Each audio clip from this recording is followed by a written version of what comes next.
Hi, I'm Enamait from RossTraining.com. What I want to do in this video is shift gears away from discussions about exercise equipment or a particular movement and instead focus on what I consider to be an internal variable. It is something that can't be seen, can't be quantified, it's an intangible. Yet it's something that's highly relevant to my training success. It's unfortunate though that these internal variables, those things that perhaps maybe go inside our head, don't get a whole lot of attention.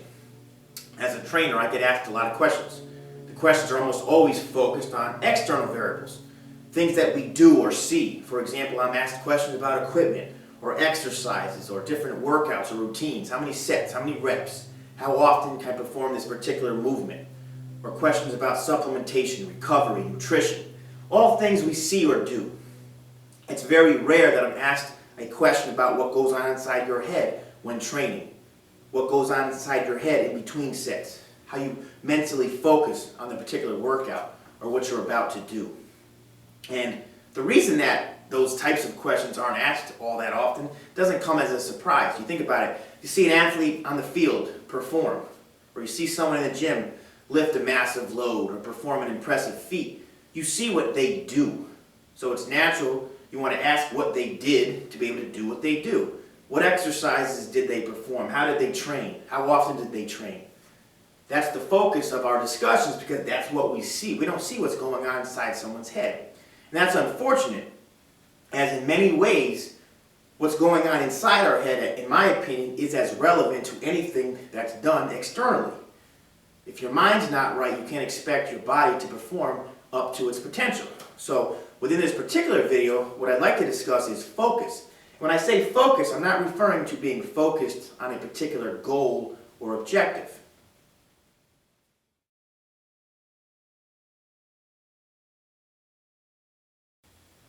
Okay, so focus for the context of this video refers to being focused on the task at hand.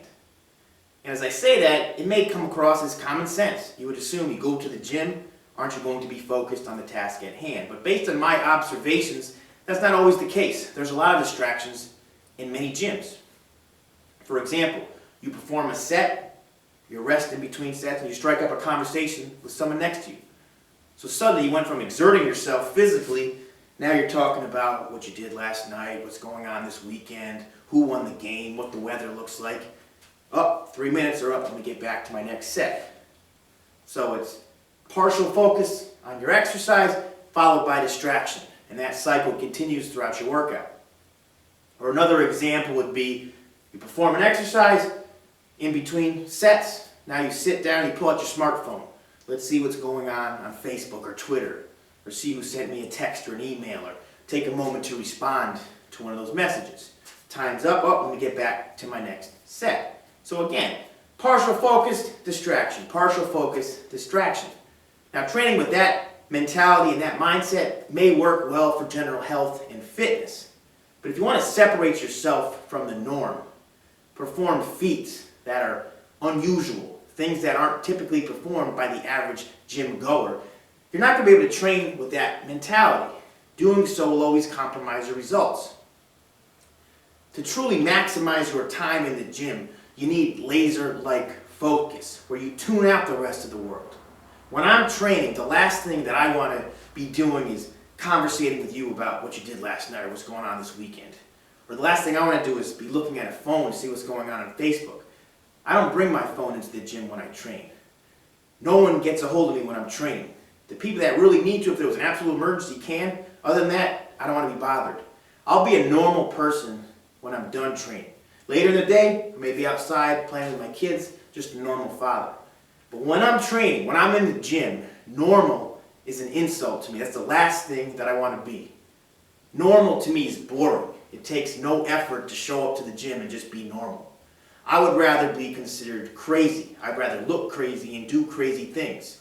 So when I'm training, I am locked in with what appears to be probably insane focus. I'm fortunate that there is no hidden cameras in this gym, as if there was, I'd probably end up on some government watch list.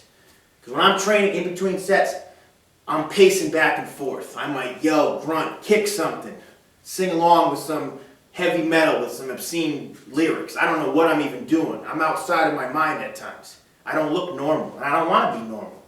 But that rage-like mentality is what gets me through my workout. There's no way I'm going to approach a massive load or a strenuous exercise with a casual mindset. Because if I do, I'm not going to accomplish a whole lot. I need to psych myself up. You hear a lot of talk about beast mode. Well, if I'm in beast mode, or I get myself psyched up to this beast mode mentality, it's not something I can turn on and off like a light switch. Once I'm there, I need to stay there. I can't get there and then throw water on the fire as I go to check my phone or strike up a conversation. Once I get there, I want to stoke the fire. I want to pour gasoline on that fire. So in between sets, the only thing I'm thinking about is how me and that exercise are going to battle again. So whether it's a minute or 2 or 3, however long I rest in between sets, that's time that I use to get myself psyched up to battle again. Maybe I didn't get as many reps as I would have liked to in my previous set. Now I need to psych myself up even more so we can battle again and I can do better. So I'm pacing back and forth in between sets. No distractions. I don't care what's going on in the rest of the world. Lightning can strike next door. I don't care. I'm training. I'll get back to the rest of the world when I'm done. And when you think about the significance of that mindset, suppose I'm performing a workout. Sets, reps, equipment, everything's the same.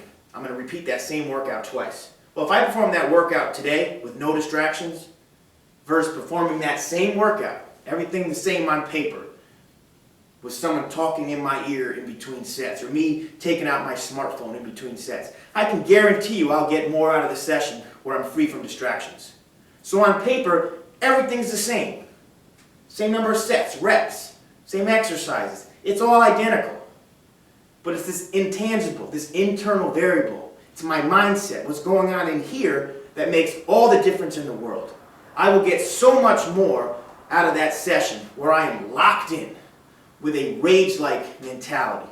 And as I say that, look, I'm not suggesting that we all follow my lead and get to this rage-like mindset. I don't know if it's going to work for you or not. All I can do is share with you what works for me. I need to get myself psyched up to that level to approach certain exercises, certain challenging loads. That's the only way I'm going to be able to push myself through the workout in a way that is satisfactory to me. So, as always, if you have any questions about this or anything else, please shoot me an email at ross@rosstraining.com. I'll be sure to get back to you as soon as I can, just not during my actual workout.